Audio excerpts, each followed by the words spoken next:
Você, portadora de endometriose que deseja engravidar, deve tomar muito cuidado, pois a endometriose, persistente ou não, pode gerar uma gravidez de alto risco. Isso tem que ser muito bem avaliado, principalmente antes de tentar engravidar ou uma vez grávida, que seja muito bem acompanhado, pois trata-se de uma gravidez de alto risco.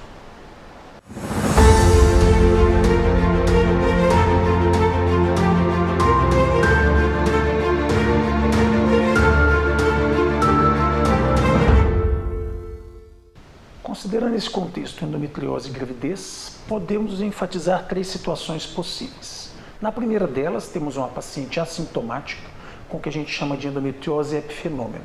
Ela tem endometriose, pontos, mas ela não tem o diagnóstico. E muitas vezes ela pode ter uma gravidez com evolução favorável ou não, e uma descoberta da endometriose no momento da cesárea, ou muitos anos mais tarde.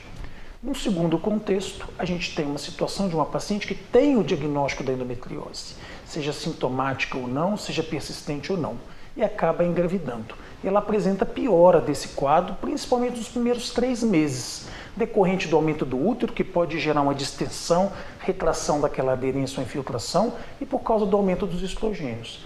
Em alguns casos, com avançada gestação, a gente percebe uma melhora desse quadro da endometriose, principalmente no final da gestação, com persistência dessa melhora naquelas pacientes que persistem aleitando 3, 6 meses, 1 ano, o máximo que puder. E por último, temos aquelas pacientes com endometriose, que necessitam muitas vezes de recorrer a procedimentos cirúrgicos, procedimentos de reprodução assistida, para conseguir a tão almejada gestação.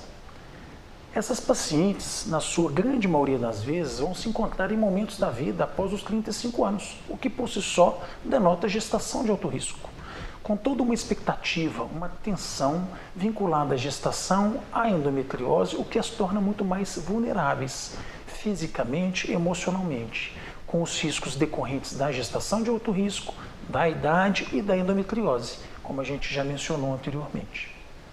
Independente da situação que a gente colocou, a endometriose ela precisa ser bem abordada e os riscos têm que ser amenizados através de um diagnóstico oportuno ou antes ou durante a gestação.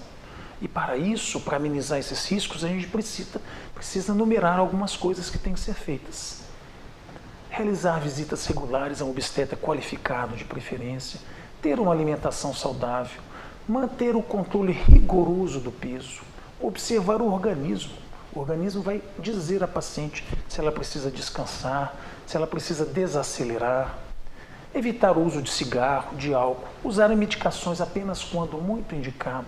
Em alguns casos, que se torna na grande maioria das vezes necessário, usar a progesterona natural no início da gestação, em alguns casos no final, para evitar trabalho de parto prematuro. E por último, realizar sempre que necessário a cesariana. Essa que deve ser realizada, então, por profissionais capacitados. Essas pacientes que já foram muito operadas, que têm doença ativa, eventualmente têm indicação de ser submetidas à cesariana. Tá? Esses casos seriam principalmente para poder evitar complicações obstétricas, como hemorragias pós-operatórias, que podem acontecer em determinados casos. Mas temos outras razões pelas quais a gente pode indicar uma cesariana nessas pacientes, como, por exemplo, a necessidade de avaliar o estado da endometriose naquela cavidade, naquele útero, naquele anexo, naquela trompa, naquele ovário. Isso ao término da gestação, para traçar, assim, uma perspectiva para tratamento futuro. E, em alguns casos seletos, pacientes que têm indicação de realizar o tratamento esse que foi postergado durante a gestação, mas que pode ser realizado durante a cesárea. Algo um pouco controverso, mas que, diante de uma equipe muito experiente, pode ser realizado, como abordagem da endometriose naquele ovário, como apendicectomia devido a uma endometriose e assim por diante. Finalizando, então, a gente deixa bem claro, gravidez não é tratamento para a endometriose. A gravidez ela exerce um papel semelhante ao uso de medicamento. Na sua grande maioria, medicamento à base de progestágeno, que é capaz de controlar temporariamente os sintomas e, em alguns casos, adormecer lesões de endometriose não infiltrativas, que serão reativadas após um período sem gravidez, sem aleitamento, sem medicação. Por isso, após a gestação, após a amamentação, um cuidado e acompanhamento deve ser de imediato iniciado.